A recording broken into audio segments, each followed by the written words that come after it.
묵상의식 가족 여러분, 주님의 평화를 빕니다. 오늘은 2025년 4월 8일 화요일, 말씀이 우리와 함께. 오늘 묵상 말씀은 누가복음 20장 19절에서 40절, 성경 읽기 세번역.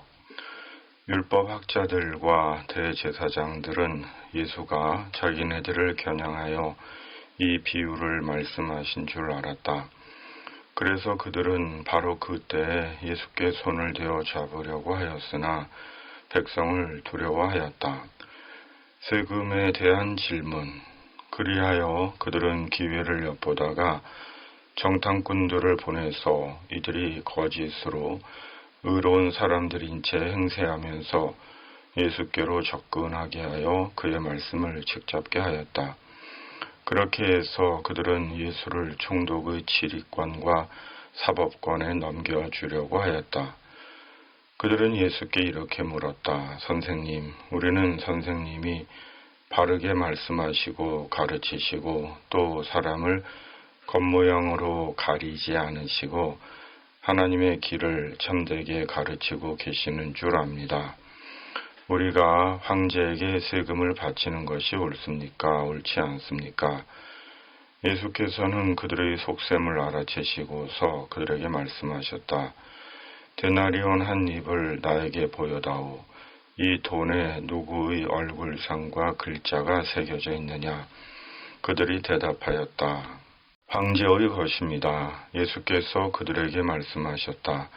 그러면 황제의 것은 황제에게 돌려주고 하나님의 것은 하나님께 돌려드려라. 그들은 백성 앞에서 예수의 말씀을 책잡지 못하고 그의 답변에 놀라서 입을 다물었다. 부활 논쟁. 부활이 없다고 주장하는 사두개파 사람 가운데 몇 사람이 다가와서 예수께 물었다. 선생님, 모세가 우리에게 써주기를 어떤 사람의 형이 자식이 없이 아내를 남겨두고 죽으면 그 동생이 그 형수를 맞아 들여서 뒤를 이을 아들을 자기 형에게 세워주어야 한다 하였습니다. 그런데 7 형제가 있었습니다. 마지가 아내를 얻어서 살다가 자식이 없이 죽었습니다. 그래서 둘째가 그 여자를 맞아들였고 그 다음에 셋째가 그 여자를 맞아들였습니다. 7 형제가 다 그렇게 하였는데 모두 자식을 남기지 못하고 죽었습니다. 나중에 그 여자도 죽었습니다. 그러니 부활 때 그 여자는 그들 가운데서 누구의 아내가 되겠습니까? 7이 다 그 여자를 아내로 맞아들였으니 말입니다. 예수께서 그들에게 말씀하셨다. 이 세상 사람들은 장가도 가고 시집도 가지만 저 세상과 죽은 사람들 가운데서 살아나는 부활에 참여할 자격을 얻은 사람은 장가도 가지 않고 시집도 가지 않는다. 그들은 천사와 같아서 더 이상 죽지도 않는다. 그들은 부활의 자녀들이므로 하나님의 자녀들이다. 죽은 사람들이 살아난다는 사실은 모세도 가시나무 떨기 이야기가 나오는 대목에서 보여주었는데 거기서 그는 주님을 아브라함의 하나님, 이삭의 하나님, 야곱의 하나님이라고 부르고 있다. 하나님은 죽은 사람들의 하나님이 아니라 살아있는 사람들의 하나님이시다. 모든 사람은 하나님과의 관계 속에서 살고 있다. 이 말씀을 듣고서 율법학자 가운데 몇 사람이 말하였다. 선생님, 옳은 말씀입니다. 그들은 감히 예수께 더 이상 질문을 하지 못하였다. 아멘. 말씀 묵상. 지금부터 부활의 삶을 사는 것입니다. 데나리온은 로마에서 쓰이던 기본 화폐 단위로 로마 황제의 초상과 글이 새겨져 있던 은화입니다.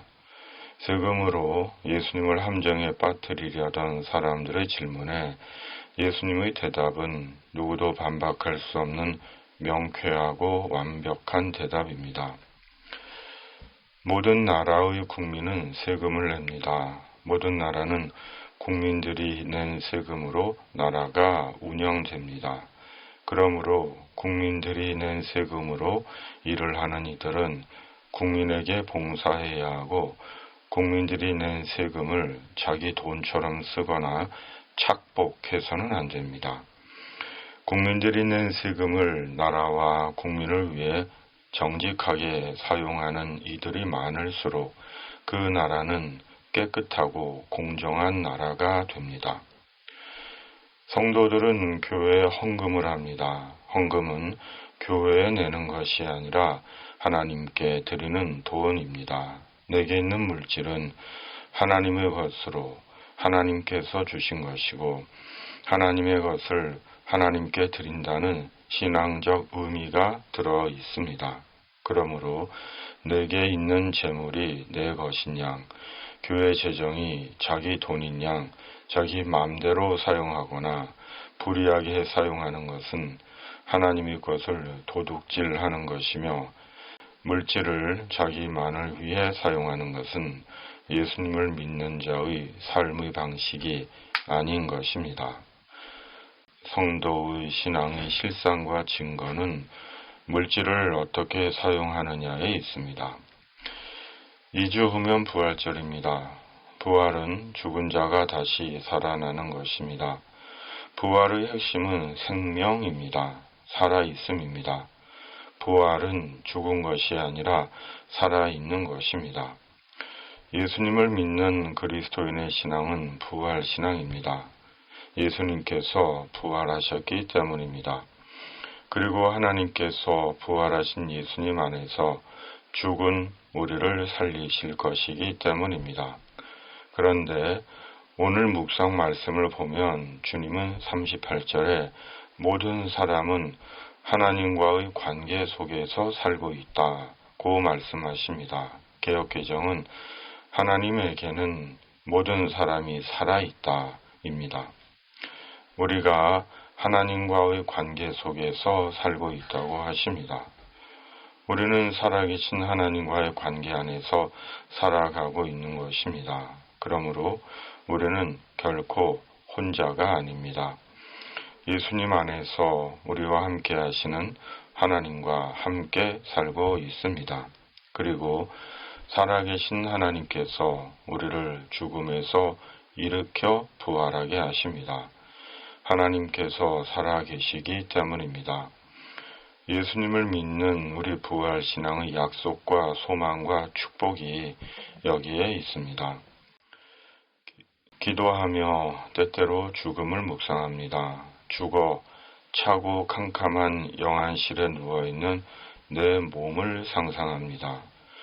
장례식에서 눈물과 슬픔으로 작별하는 가족들을 상상합니다. 피할 수 없는 내 생의 마지막 일입니다. 그러나 내 영혼은 천사들과 함께 하나님 앞으로 나아가 살아온 인생을 평가받고 예수님 안에서 영원한 안식을 누릴 것입니다.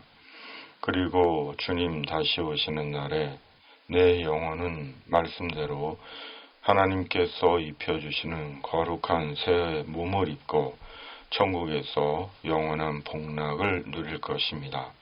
반면에 예수님 밖에서 악을 행하며 자기만을 위해 탐욕스럽게 산 자들은 꺼지지 않는 지옥불에서 영원한 고통을 당할 것입니다. 부활은 과학적으로 입증되는 역사적 사건이 아닙니다. 오직 성령과 믿음으로 받아들이게 되는 구원의 완성의 사건입니다. 그리고 우리는 예수님 안에서 부활합니다. 그때까지 인내와 소망과 순종의 말씀의 삶을 사는 것입니다. 오늘의 묵상입니다. 아멘. 중보기도. 살아계신 하나님 아버지, 재물의 사용이 우리 신앙의 실상과 증거입니다. 그리고 우리는 주님 안에서 부활할 것입니다. 부활하여 천국에서 영생 복락을 누릴 것입니다. 그때까지 말씀의 삶을 사는 주님의 사람 되게 하여 주시옵소서.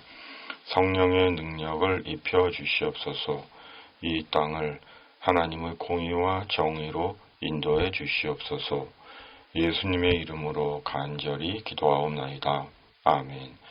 하늘에 계신 우리 아버지의 이름을 거룩하게 하시며 아버지의 나라가 오게 하시며 아버지의 뜻이 하늘에서와 같이 땅에서도 이루어지게 하소서. 오늘 우리에게 일용할 양식을 주시고 우리가 우리에게 잘못한 사람을 용서하여 준 것 같이 우리 죄를 용서하여 주시고 우리를 시험에 빠지지 않게 하시고 악에서 구하소서.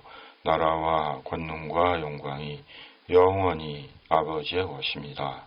아멘.